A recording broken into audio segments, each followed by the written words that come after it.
Testing, testing.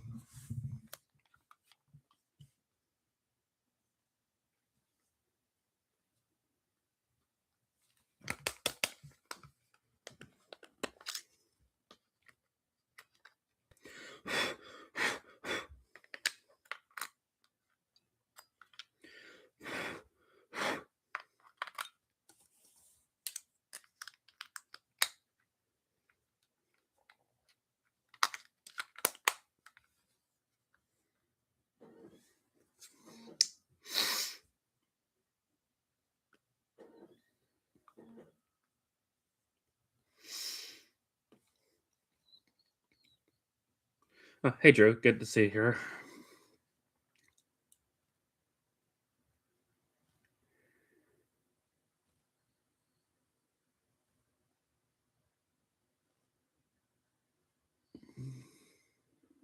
Just getting the film set up. All right. All right. So, welcome back, everyone, to another Disney Watch Lawn. Um. So, So yeah. Today we'll be revisiting the another one of my personal favorite Disney films. I think it's a favorite for most people, and that would be 1996's The Hunchback of Notre Dame, a film that is regarded as also one of their darkest films. Not to be confused with other film adaptations like the 1923 with Lon Chaney or the 1939 with Charles Lofton. Yes, I do have two other films of the story, but the one that Disney did is the one we're most familiar with, even though it's not very truthful to the original story. But then again, when has Disney ever been loyal to their stories? So yeah. Let's not waste any more time. So just get this on.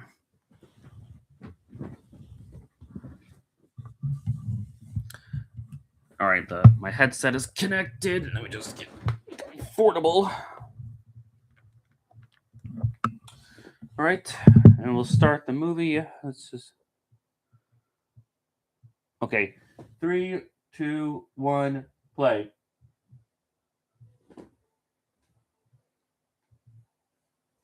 All right.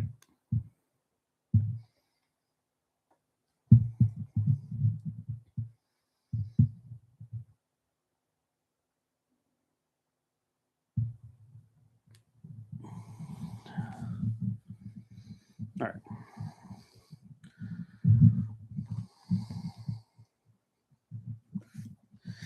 Walt Disney Pictures presents.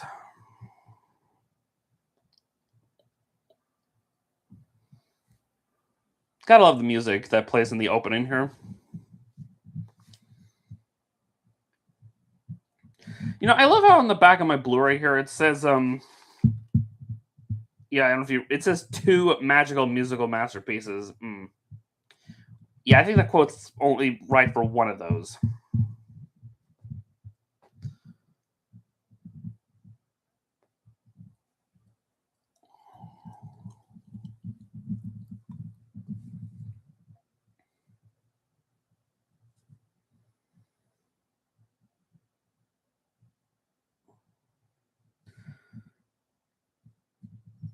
Yes, this does come with a sequel because a lot of these Disney Blu-rays they did come with their straight video sequels. Not all of them, but yes, this does come with its god awful sequel.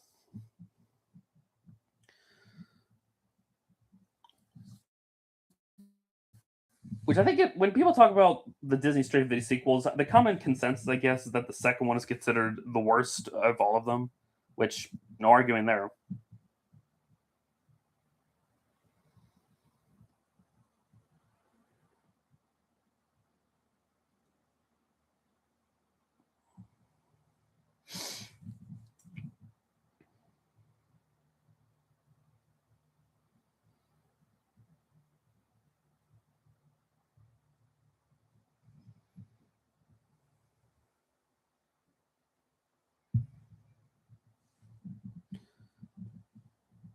Yeah, Clopen.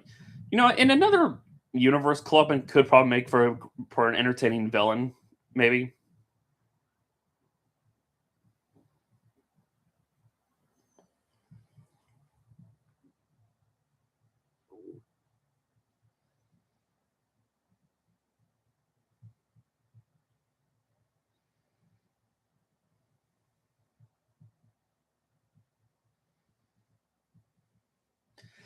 Yep, the villain that many people declare as being Disney's greatest villain.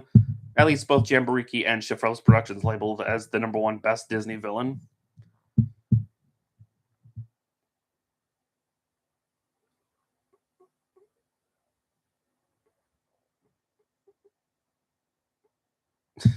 Hey, Anita. Yeah, our villain, the Catholic Church.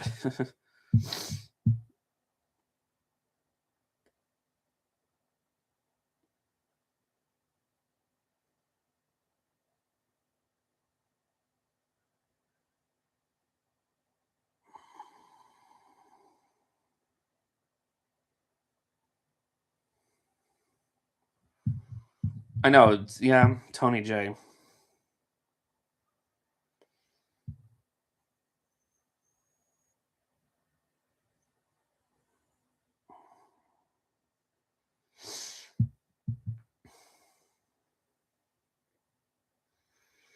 Yeah, we're not. That's what you gotta love about this movie. We're not even 5 minutes in, and already we have our villain kill a woman on the stairs of a church, and now is about to drown a baby. Can't see that in a modern day Disney film.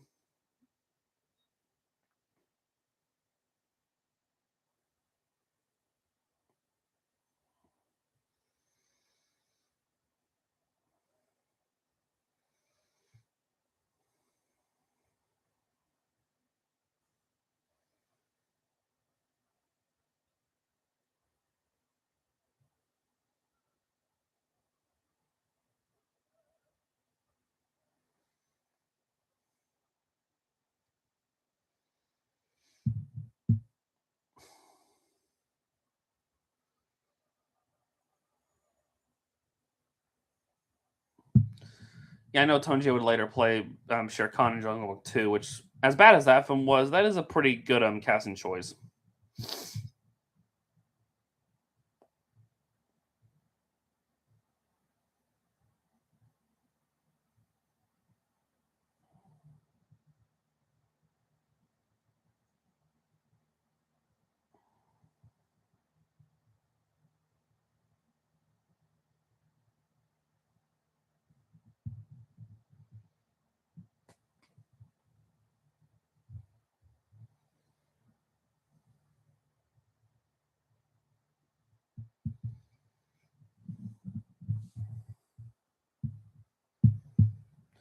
Yeah, don't even get me started on the straight to video sequel. I mean, there's a reason it's regarded as the worst of the straight to video sequels.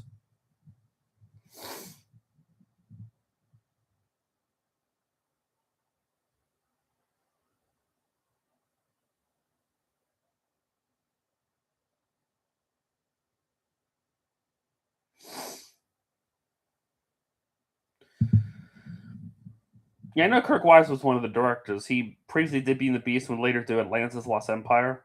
And for some weird reason in 2020 he would do the Bobbleheads movie, which okay. Don't know what happened there.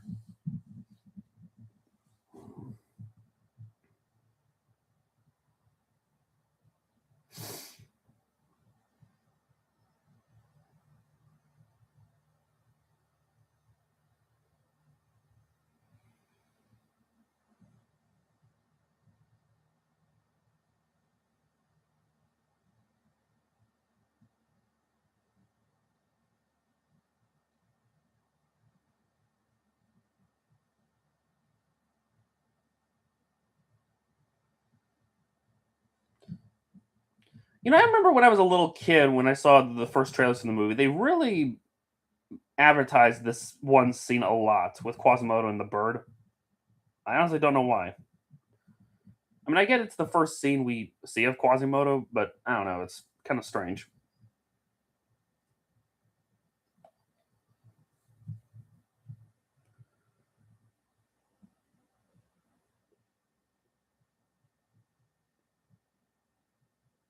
And enter the gargoyles, which, as much as I love this movie, yeah, I agree with most people. They are the worst part of the movie. Yeah, I guess it wouldn't get parents upset. Because, in all honesty, how would you market a film like this?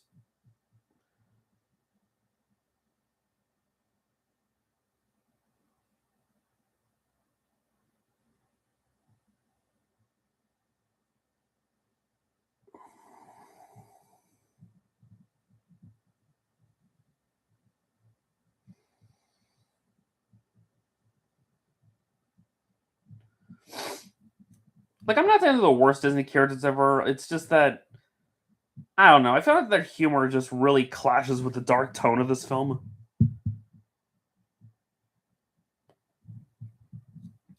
I guess it's kind of cool that two of the gargoyles are named Victor and Hugo because the author of the book, and Laverne is, I guess, was the name of his wife or something, so that's why they're named that way.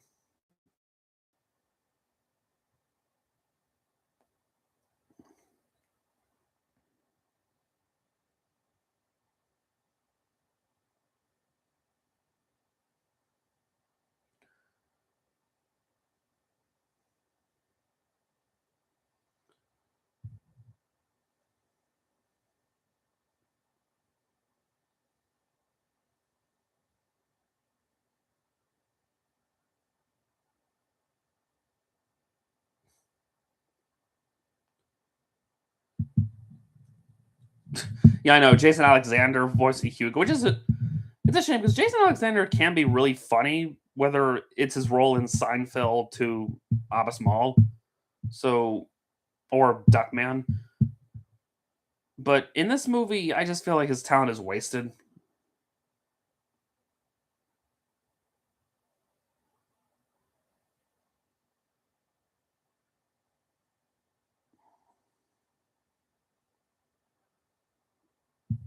I mean, good words of advice. You're just gonna if you watch it all you do, you watch your life go by with that. Yeah.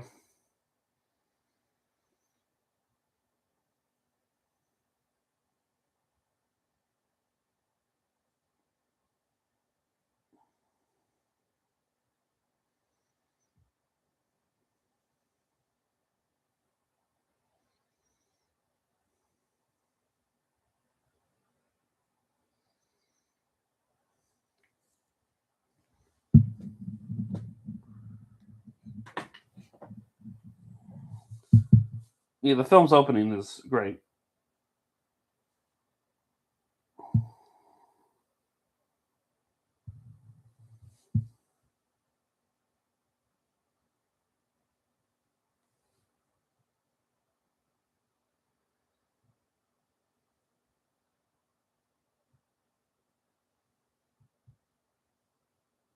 Mm.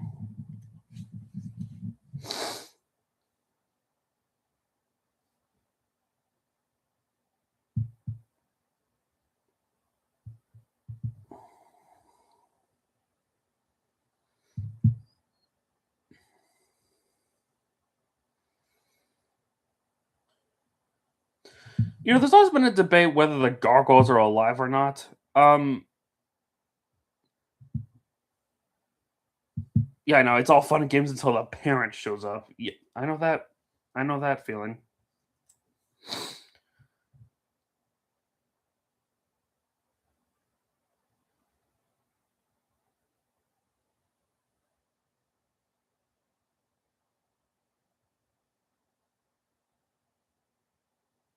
Honestly, I'm kind of curious what the rest of the ABCs would have been like.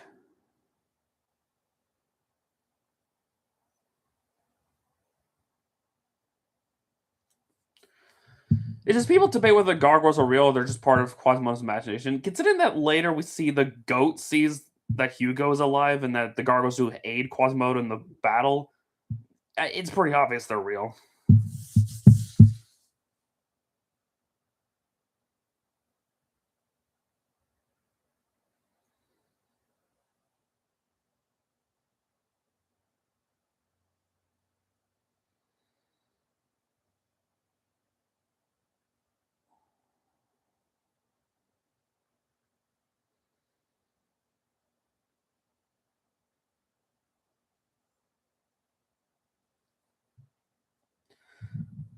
Did I remind you all that this is a G-rated film?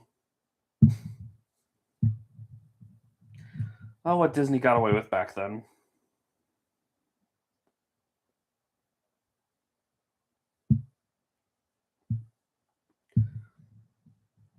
I know, Fro. Like, why you lying, boy? Of course, we all know why. But yeah, yeah, I figured you. I figured you're referring to Frollo.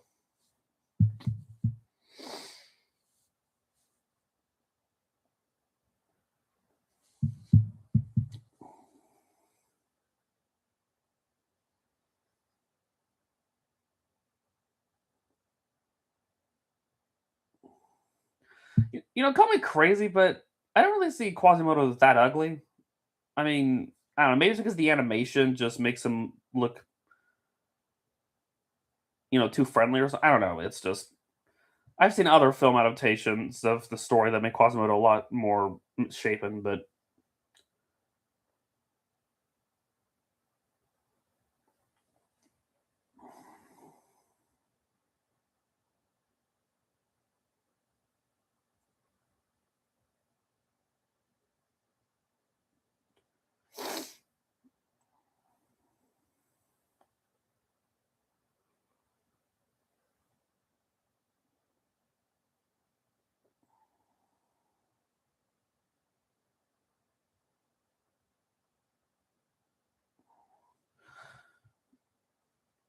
like I don't know if you ever saw the sequel, but there's a scene where we do get a glimpse of what Quasimodo would have looked like if he was normal, quote unquote, and somehow he looks uglier than quote unquote ugly Quasimodo. It's so weird.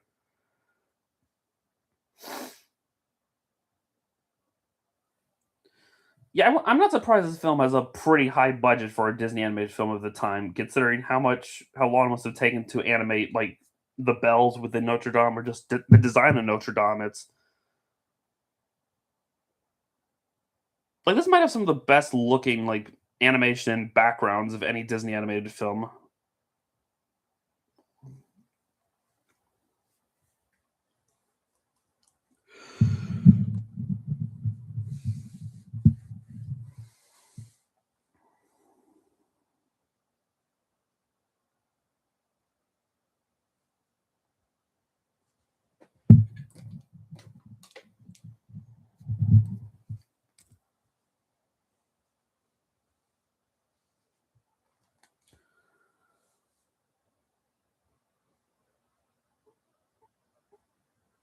And yes, I did see a bell pass through.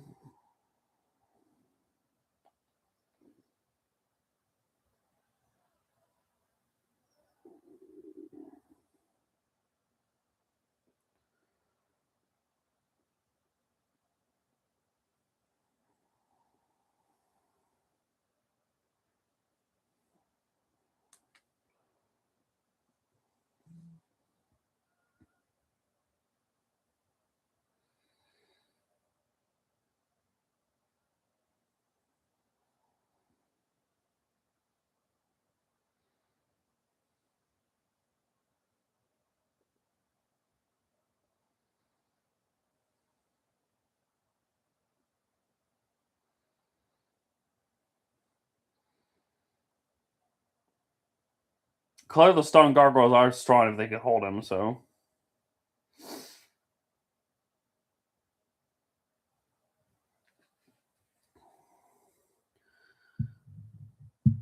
yeah, God help the outcast is a pretty powerful song, as we'll get to later. But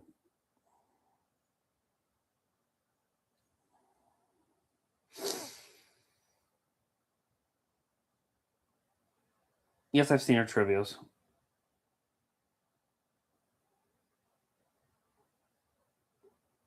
And enter Phoebus.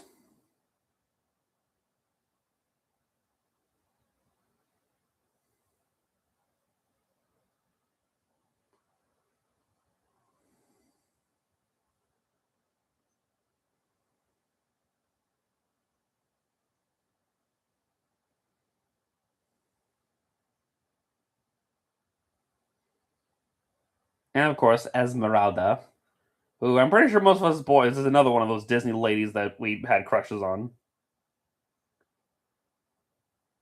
Nice work, Jolly.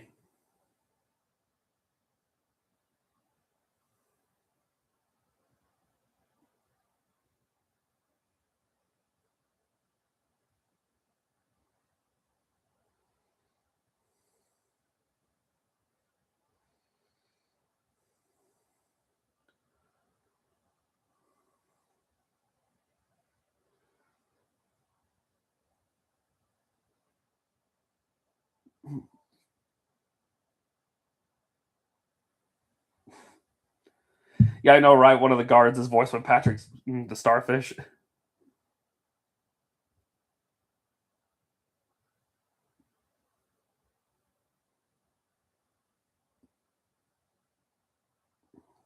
Yeah, I know Phoebus is voiced by Kevin Kline.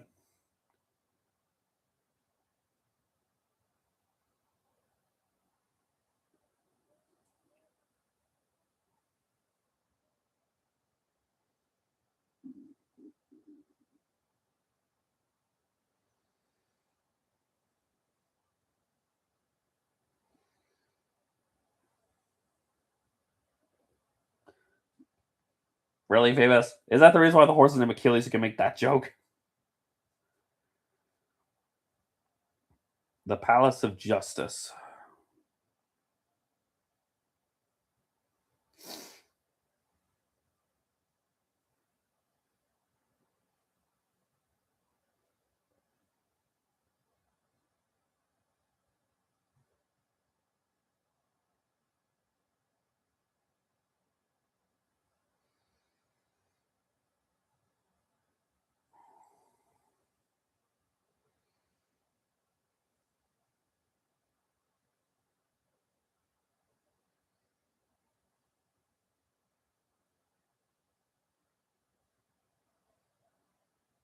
Yeah, I see.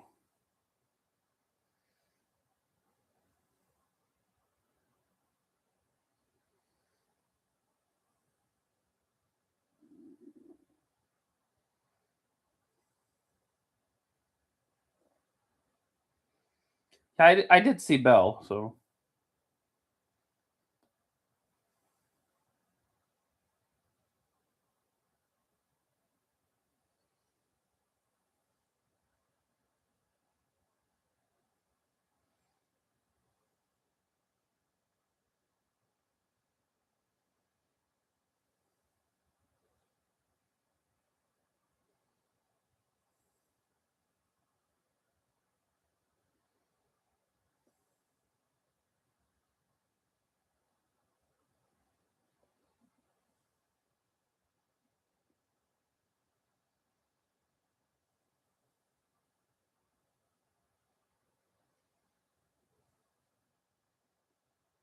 can you bother putting that back in its proper place for a little?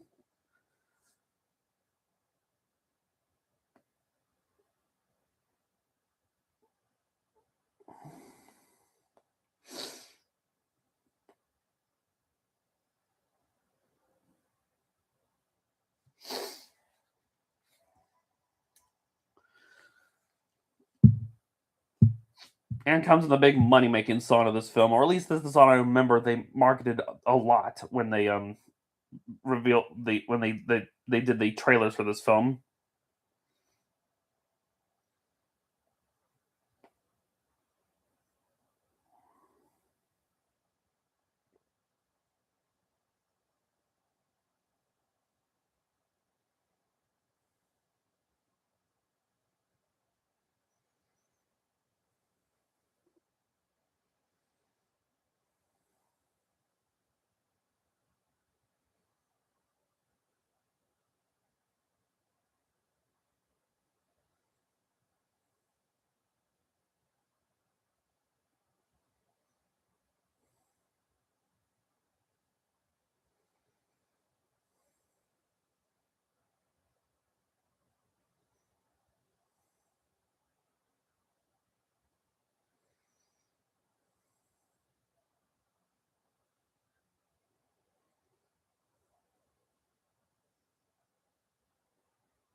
And I immediately smitten Quasi.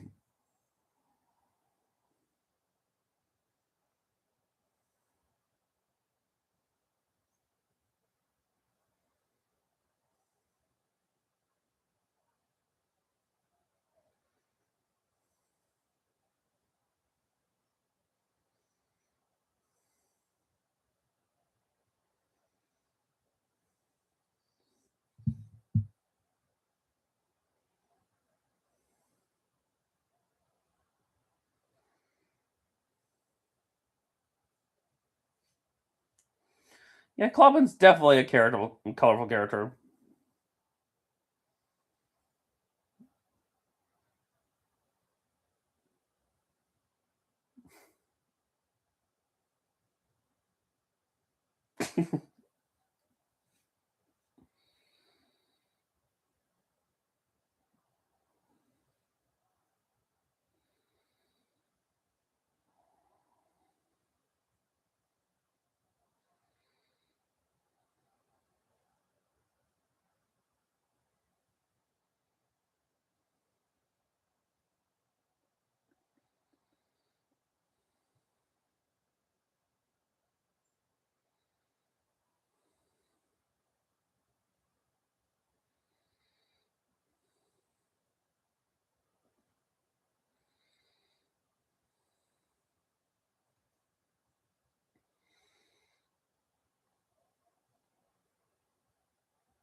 What's gruesome about a gargoyle's wings?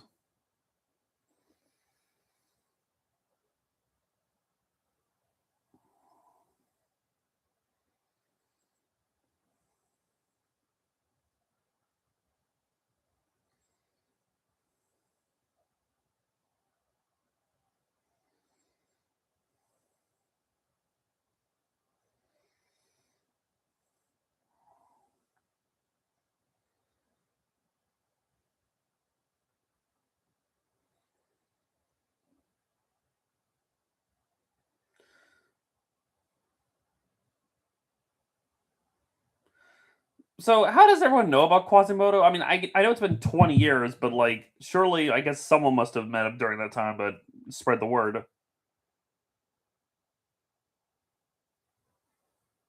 He said the title of the movie.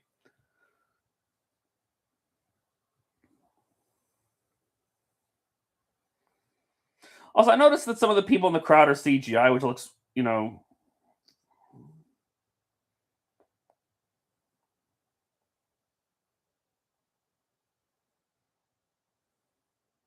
hmm,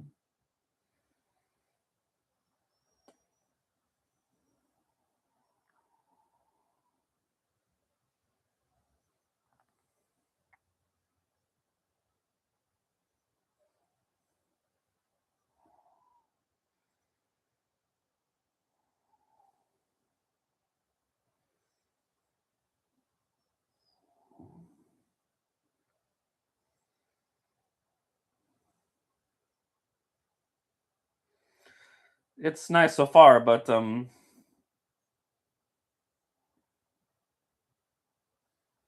yeah, right. Moment before disaster.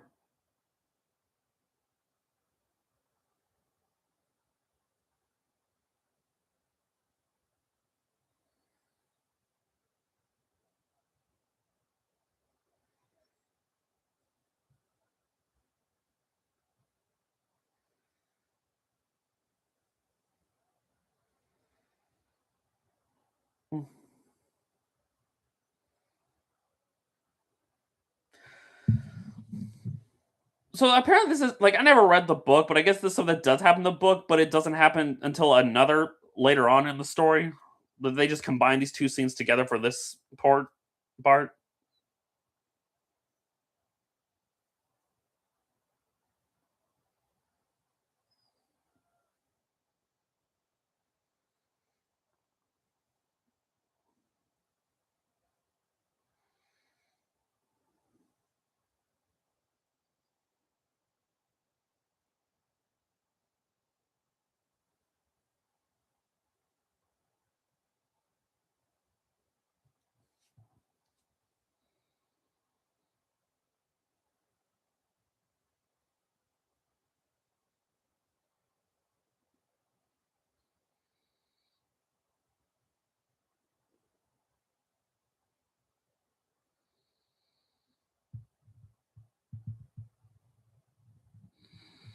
Yeah, at least Phoebus knows that.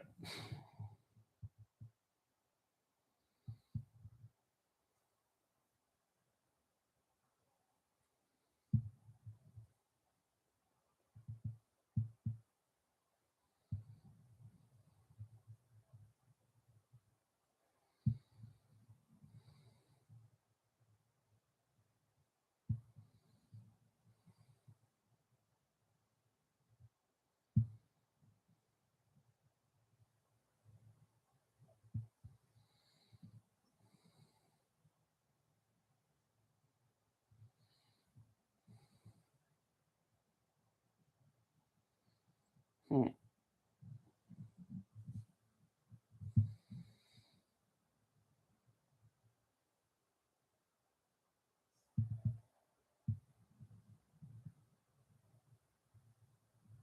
mm.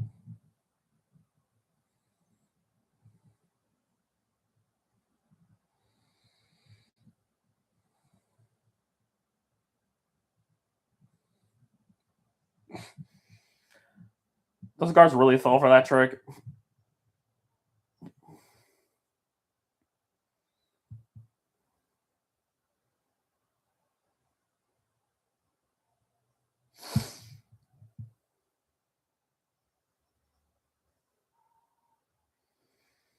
Really got a nut shot joke in the. Okay.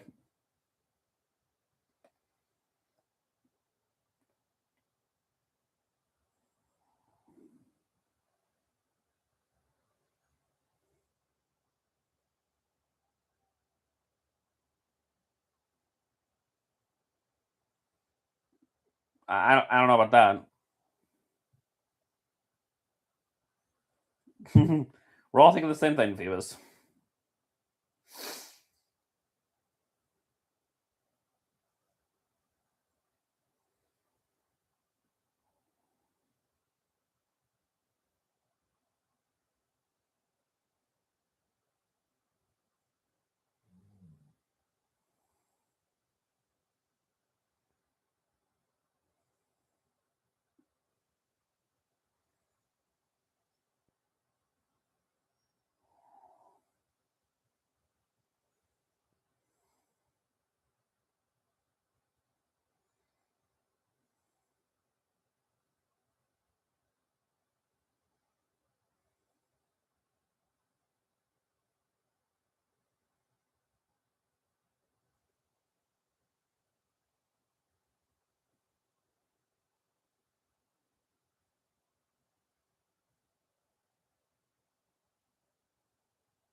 And you're in a Disney film, Esmeralda. So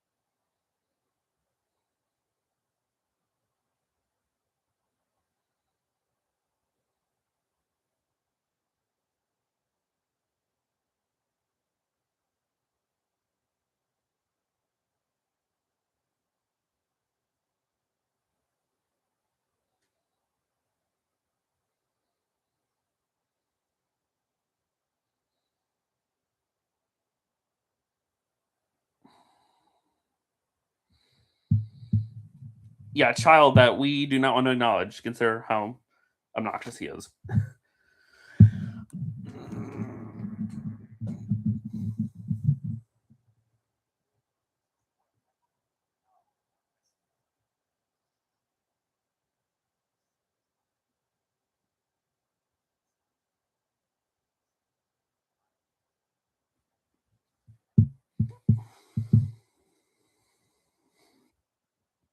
Yeah, I know David Sears does the Archdeacon.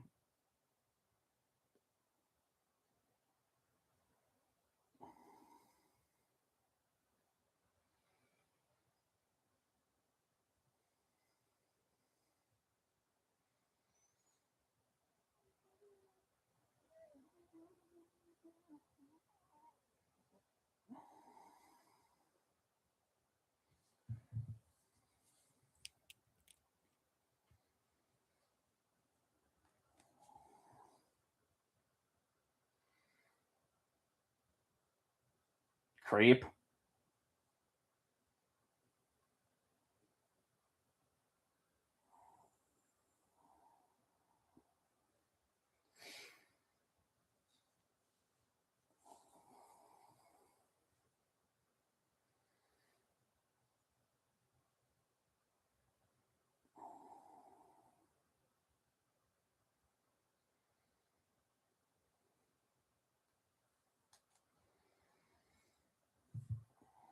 Hmm. Yeah, how old is Esmeralda meant to be? Because I thought she was supposed to be like, I heard somewhere she's meant to be in her late teens. So,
you weren't really that late in though. So,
Demi Moore does have a very beautiful voice and singing voice for Esmeralda.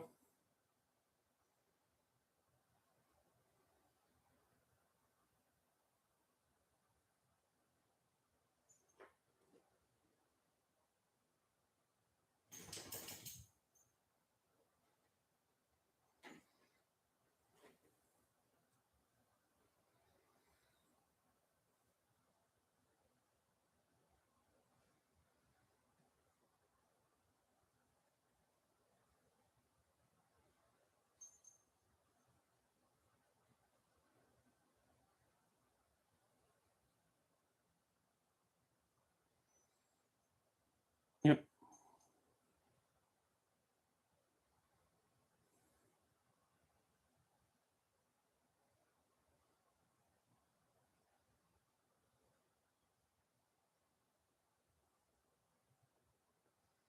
Okay, so someone else did the same voice for Esmeralda. Okay, I guess that makes a little sense.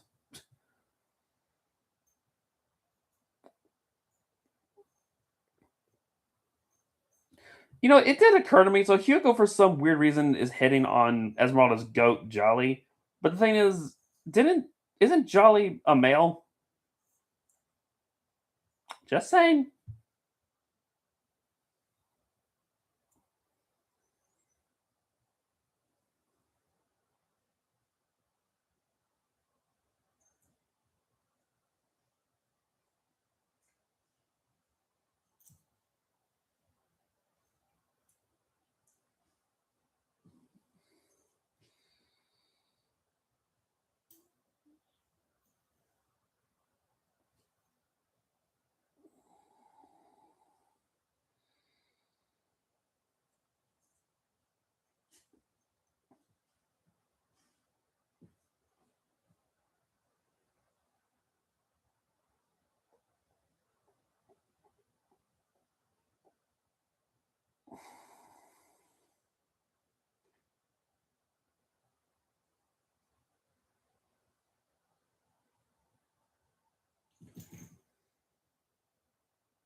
The king, huh? So wait, there is a king. So why does Frollo think? Well, okay, I don't know how the hierarchy works here, but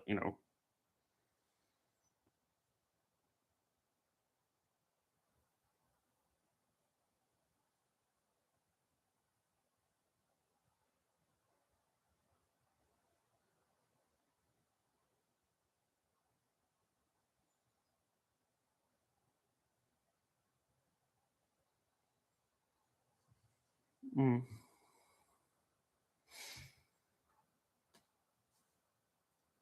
I guess it makes a little sense. I don't know. I'm just saying, if there is a king and he knew about Frollo's actions, I don't think he would take it that. But then again, like you said, I think there's some. I guess there's some rules when it comes to dealing with men of the church, but I don't know.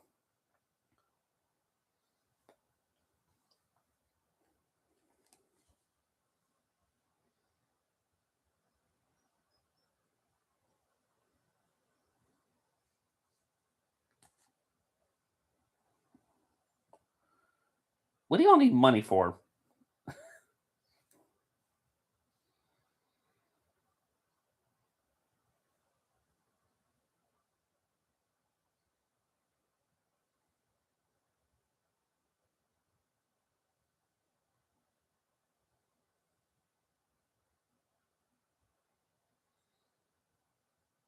Yeah, bragging rights.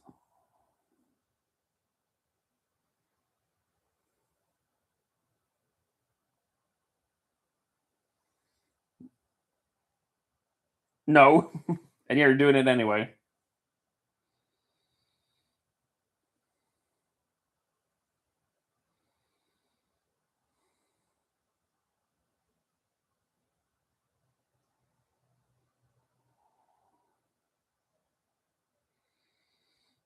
Mm. Yeah, never say don't look down.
Hmm.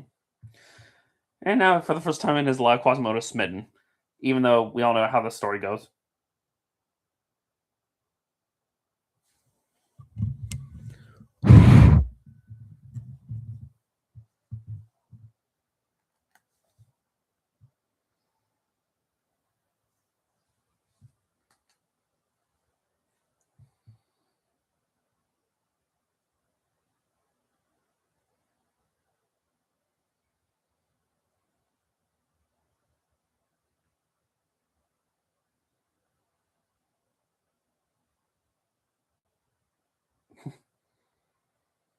Yeah, no, someone changed in an instant.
You know, as beautiful and as beautiful and lovely the song is for Quasi, let's be honest, we it's just the song that comes before the best song in the movie and easily the best villain song to come out of Disney.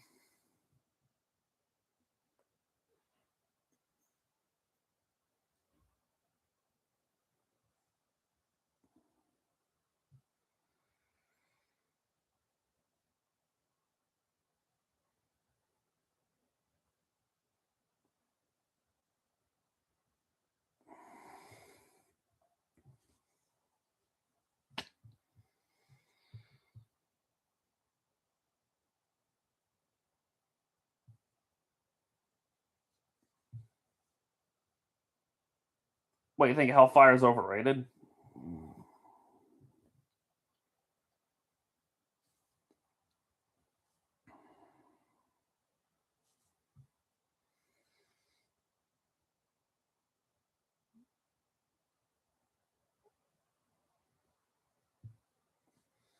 Yes, so for most people, when they talk about,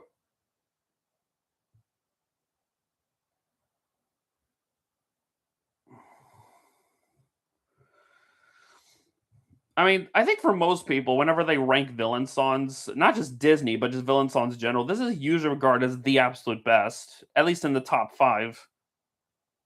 And I am one of those people because this song is incredible.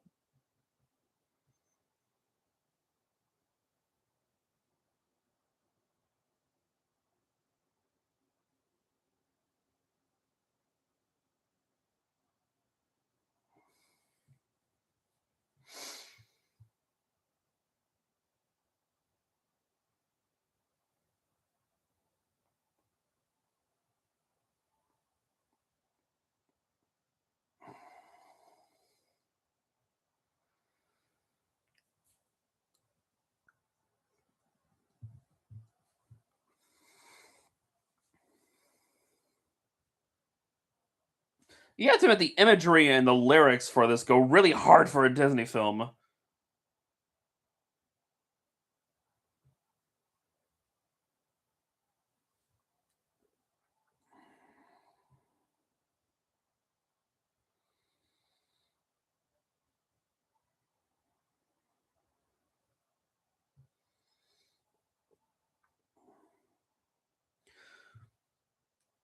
Honestly, this all probably shows why Frollo is one of Disney's greatest villains and probably one of the most terrifying is the fact that he doesn't see himself as the bad guy. He sees himself as a man of God, and he justifies his actions because of that.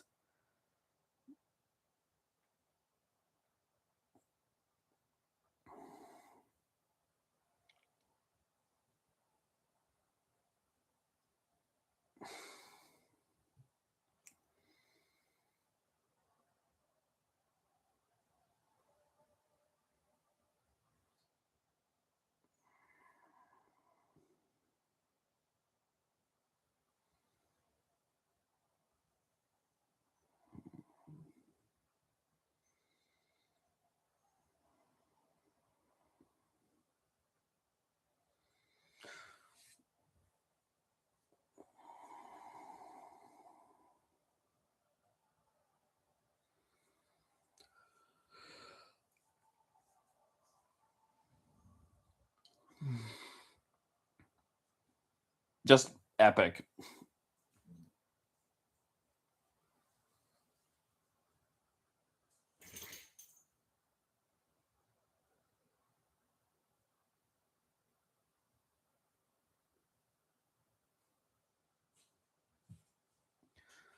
I mean, this and Be Prepared are pretty tied as Disney's best villain sons. I'll say that.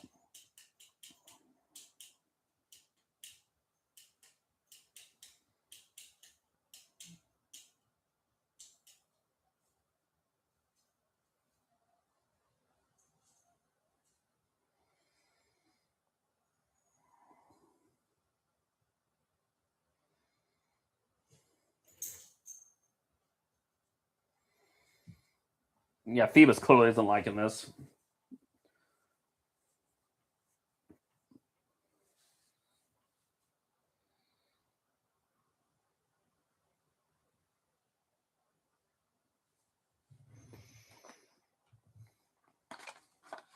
Yeah, snitches get stitches.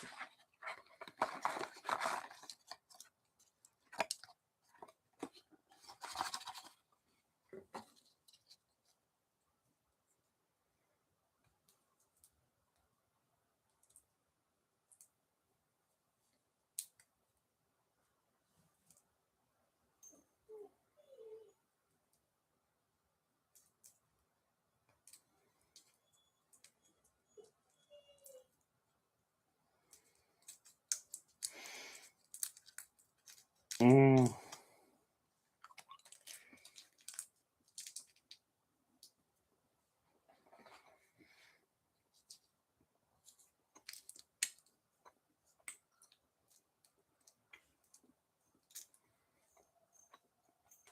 mm.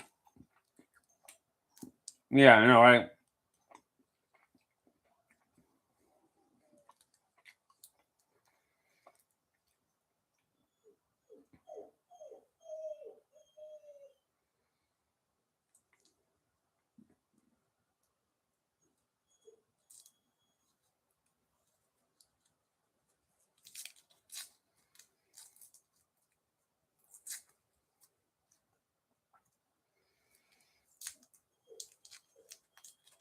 Mm.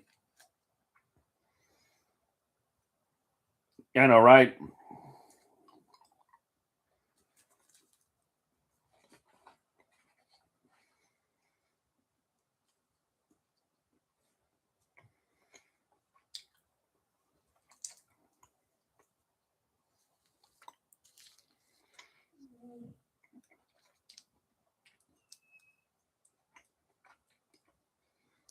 I know, right?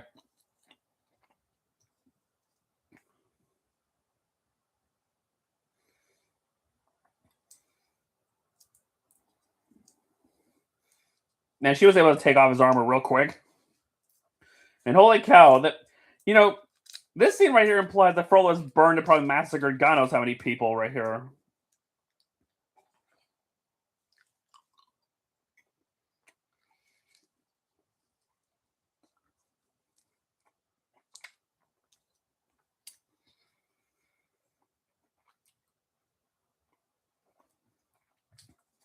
Yes, I've seen your comics, Anita.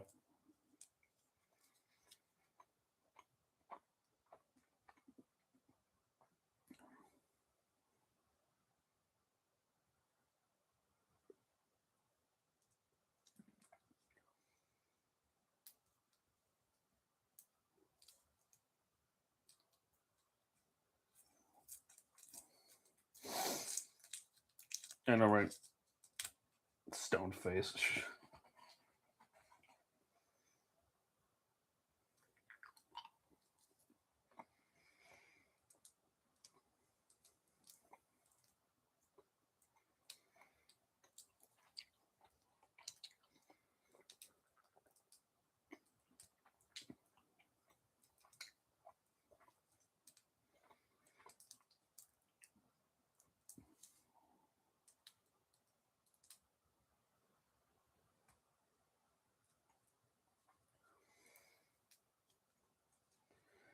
And of course, we get what many consider the worst song in the movie.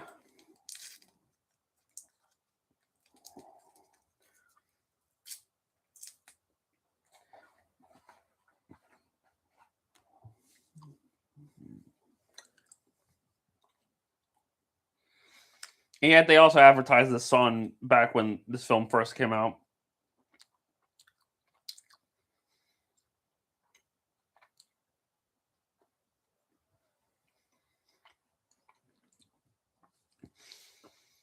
Because first of all, it's just such a tonal whiplash after that dark bit with Frollo burning the city of Paris. But also the movie's moral is about like not judging one by appearance, but these guys are constantly talk about his appearance. So it's like you're kind of giving a very conflicted message here, guys.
I mean, with Lion King though, when they did Hakuna Matata after Be Prepared, I felt there was enough time to pass, I suppose, between songs. And I guess you could say the song was meant to be a nice pick me up after the sad scene with Mufasa, but I felt like it worked better there than it did in this movie.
or both.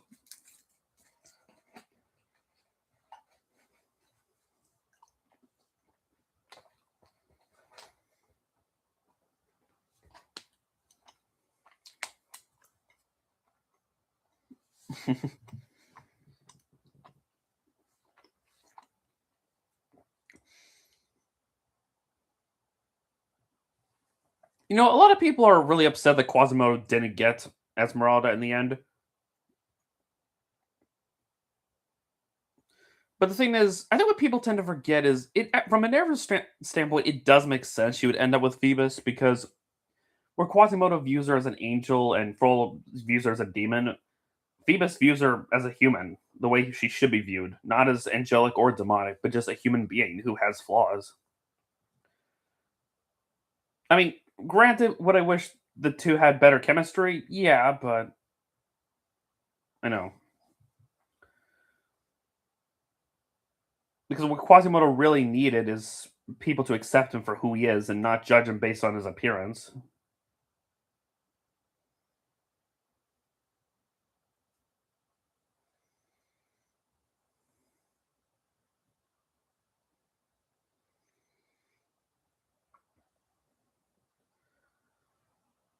Because there's nothing wrong with having platonic friends. I mean, sometimes it's better that way.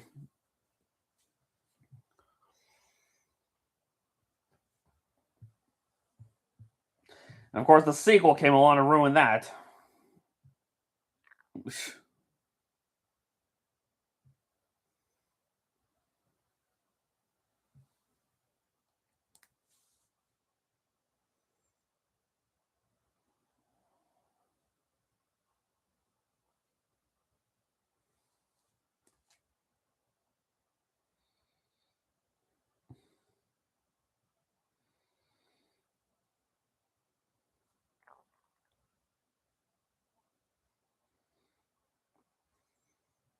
Just having grapes for dinner, that's it.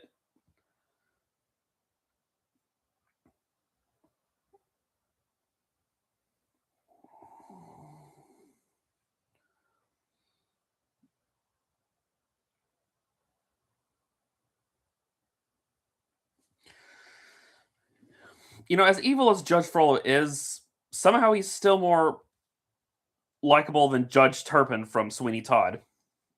Just saying. If y'all have seen that movie or seen the play, you know what I mean by that.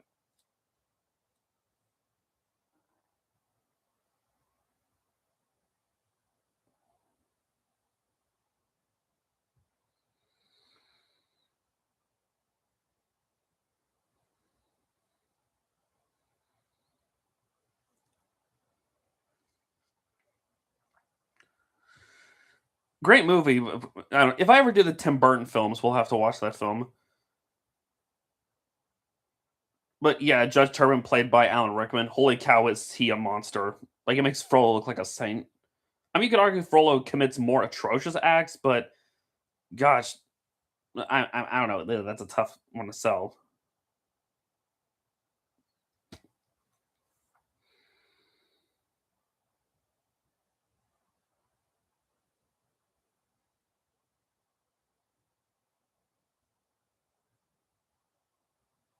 Yeah, no, right. Quasi was the one that started the fire. You're the one that caused all this. It's like all because you couldn't keep it in your pants.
Yeah. Yeah, I guess it's a good thing. Well, I mean, I don't know if you count this as a love triangle, but yeah, it's a good thing we don't really have a traditional love triangle because yeah, I'm with most people. I can't stand those unless you do something funny with it. I mean, kind of like in the Adventures of Ichabod and Mr. Toad, where that's probably one of the few times I would say the love triangle is actually hilarious because it's the love triangle between three awful people.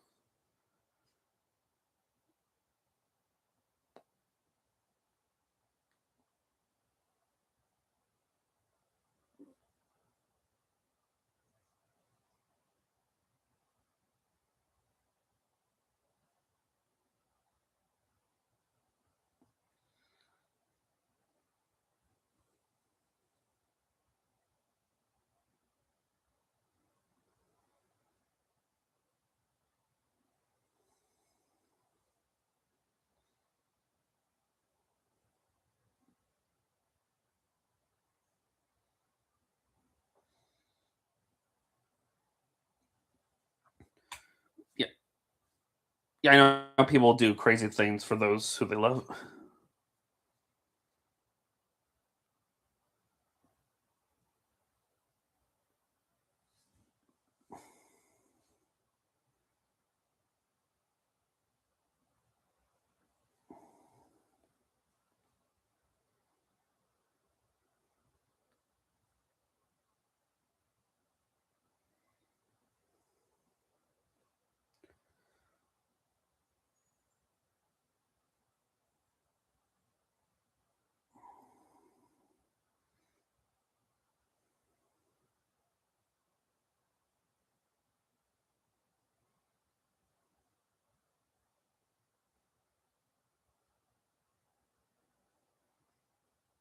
Quasimodo must be strong. He can simply move a stone slab that easily.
Yeah, quite some home security, wouldn't you say?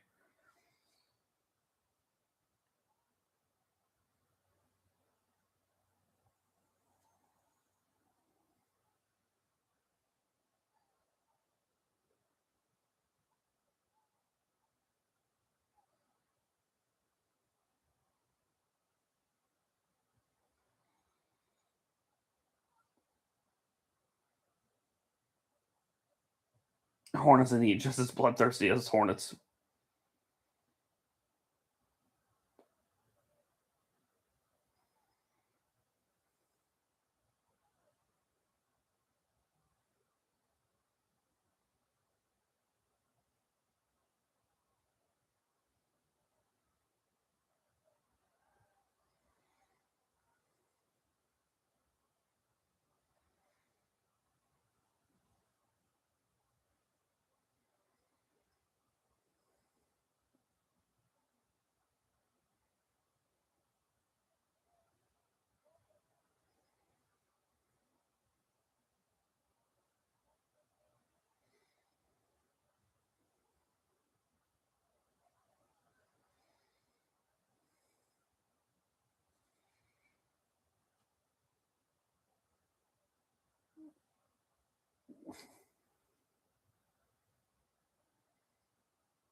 Mhm.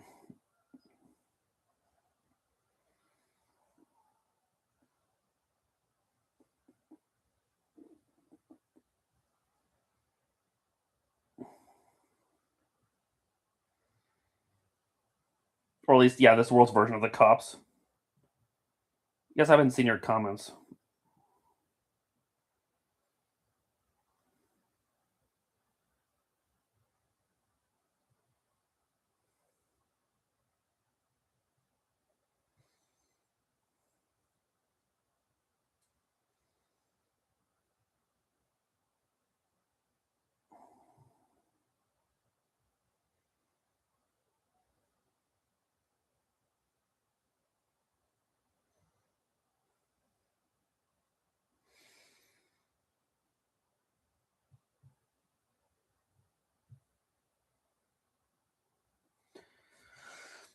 I think, yeah, Esmeralda knew that Quasi never, because he knows how kind-hearted he is, that he would never, like, turn against, mhm, them, so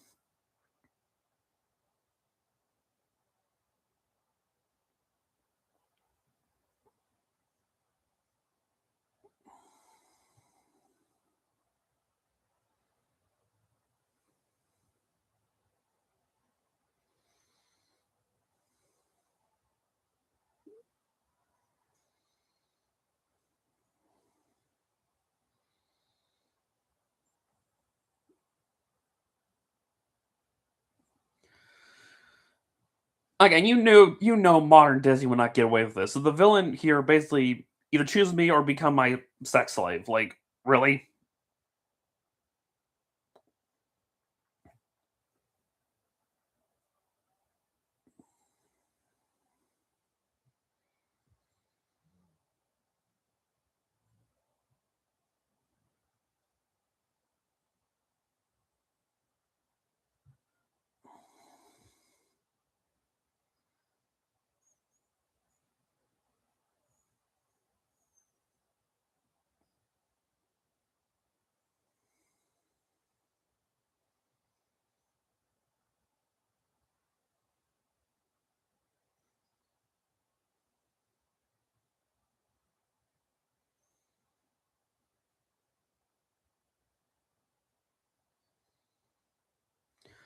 Yeah, let's be honest. Out of all the Disney climaxes, this, I'm surprised no one has ever done like a top 10 or top 20 best Disney climaxes. But if someone did, this would be in the top five, maybe top three. The instrumental score alone is enough of a reason.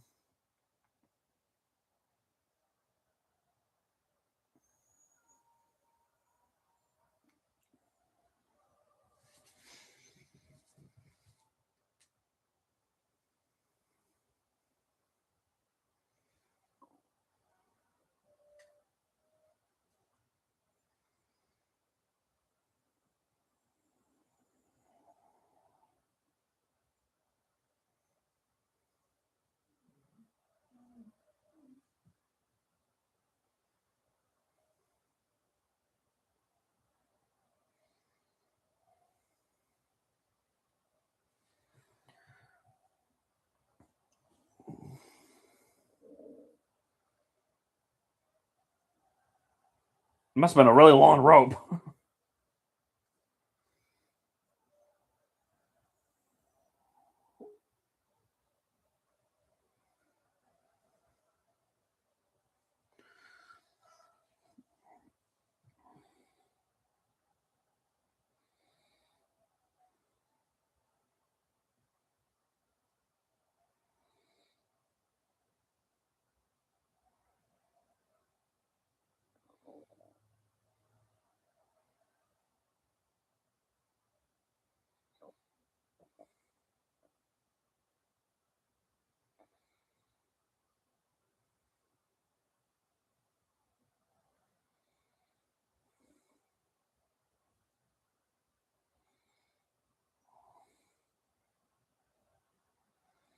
Mm.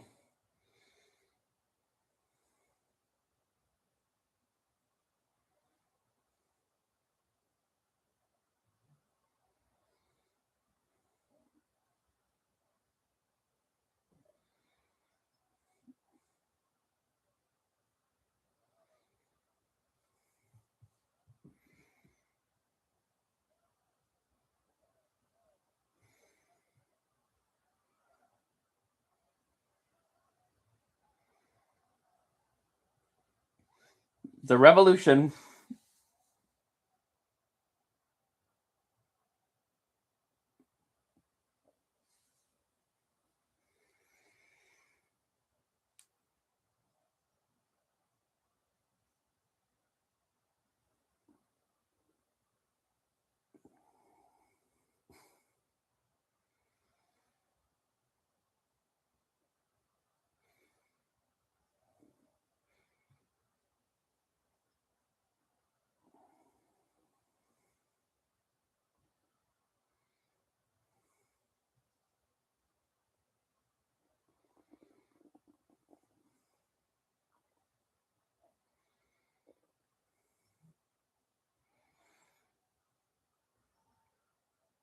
And they just made the Goofy yell.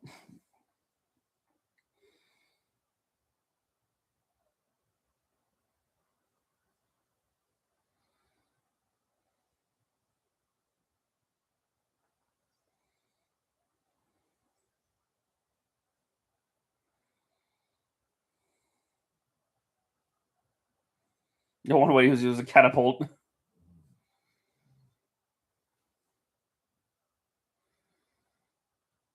And a Wizard of Oz reference all of a sudden.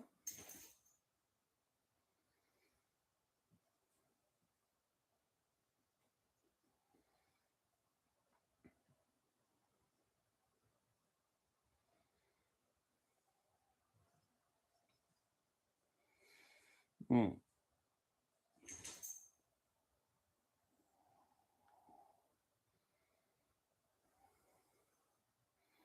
Mm.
Yeah, they didn't know CPR back then.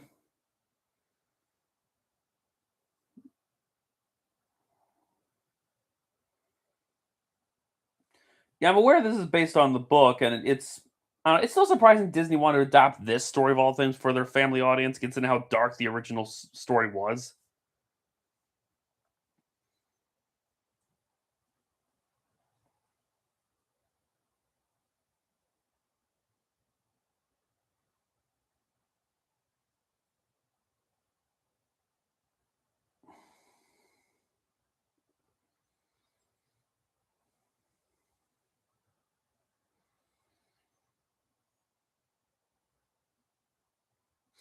I know Disney's always had a thing with the Grim Tales, but even by the story standards, this one is surprising. Well, between this and Fox and the Hound, these two stories are surprised that Disney chose to adapt.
And the truth has come out.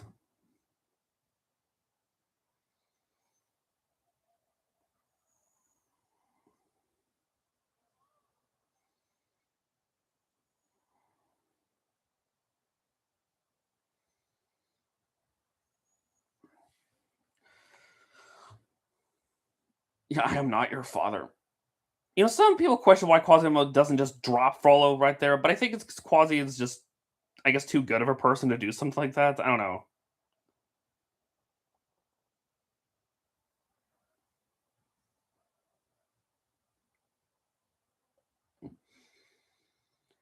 You're right on that, Frollo. It's just not who you expect it to be.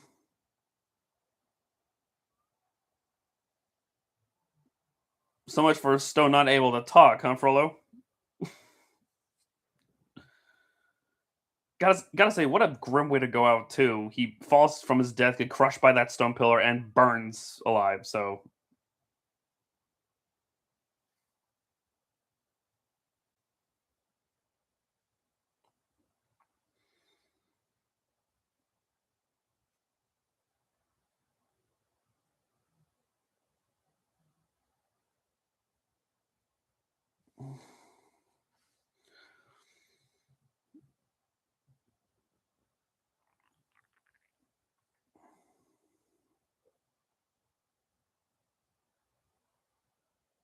it is nice that Quasi does accept the two for each other.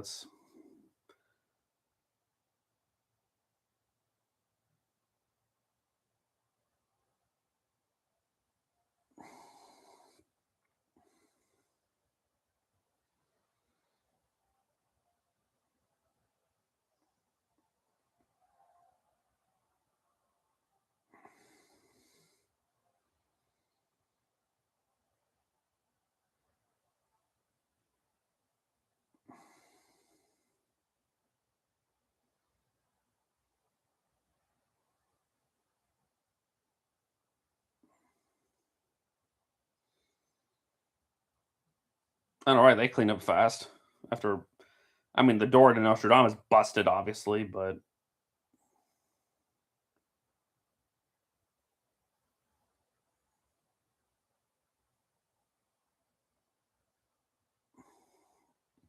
this is a genuine sweet moment too. It's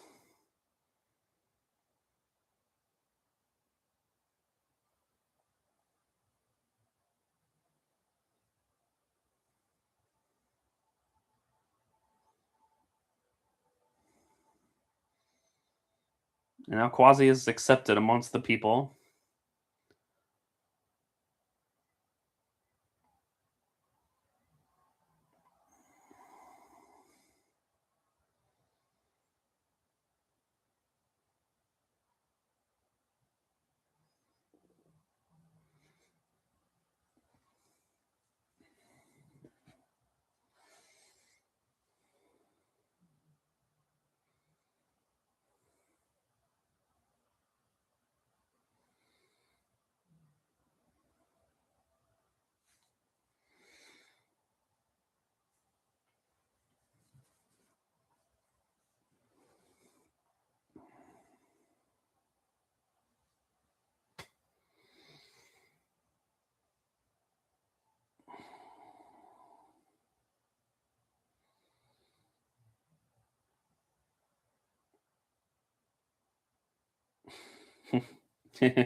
So, yep, the end. Even though that's not how the original book ended, but you know,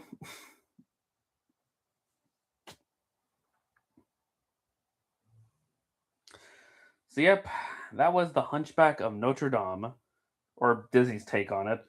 And despite it clearly being very different from the original book, I mean, this is still an amazing film. I still consider this one of my personal favorite Disney classics. It's just the animation is beautiful. The film itself just looks massive. I can't imagine what it was like to see this in theaters. Like, it's one of those cases that if this ever did get a re-release in theaters, I would definitely go see it. The music, for the most part, is over pretty good. Not well, except for like, not really a big fan of a guy like you, but yeah, I guess you could say this was a redemption for the Renaissance after the blunder that was Pocahontas.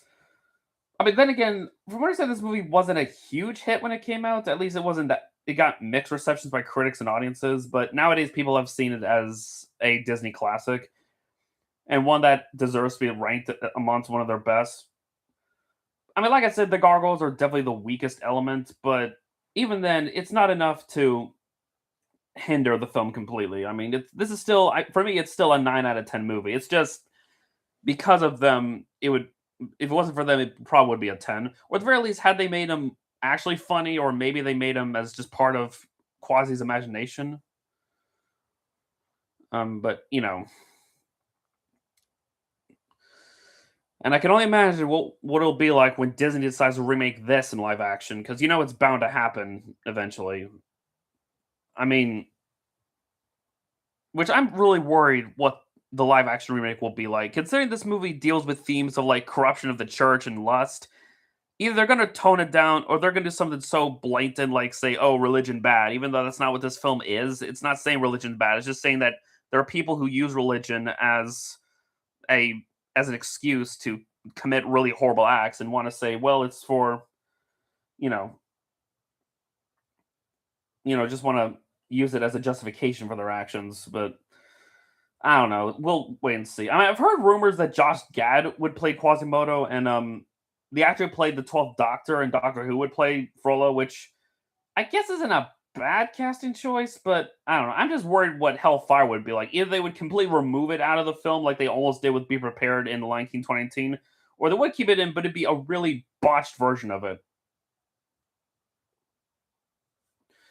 But yeah, definitely looking forward to the next Disney classic, since it's another one that got kind of a iffy response when it came out, but nowadays is seen as another Disney classic.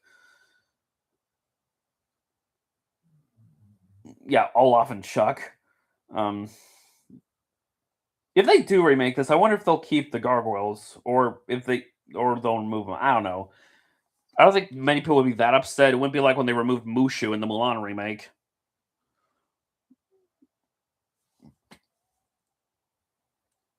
But yeah, great movie. Since I don't have work today, I'm gonna see if I can get all of set 34 out today if I can. Although I might be going out with my brother in a few hours. I got some errands to run. We're just gonna hang out. So if I don't have time shortly after this, I'll do the next watch along sometime today if I can. Hopefully, we won't have any problem with the internet connection. So um, I remember someone. I watch a lot of react videos on YouTube, and someone said that their parents showed them the sequel, but not the original as a kid, because the sequel is, is more kid friendly, or it's not as dark as the first one. It's like, come on. Like, my parents allowed me to watch the original as a kid, and it never bothered me. But then again, as a kid, I didn't understand the dark themes of this movie. So, you know, you know what I mean? I don't know. It's just people are just gone so soft nowadays. It's ridiculous. Um, but yeah, I guess I'm gonna go ahead and end it here. So, hope y'all enjoyed this, and I guess I'll see you on the next watch along. So, later.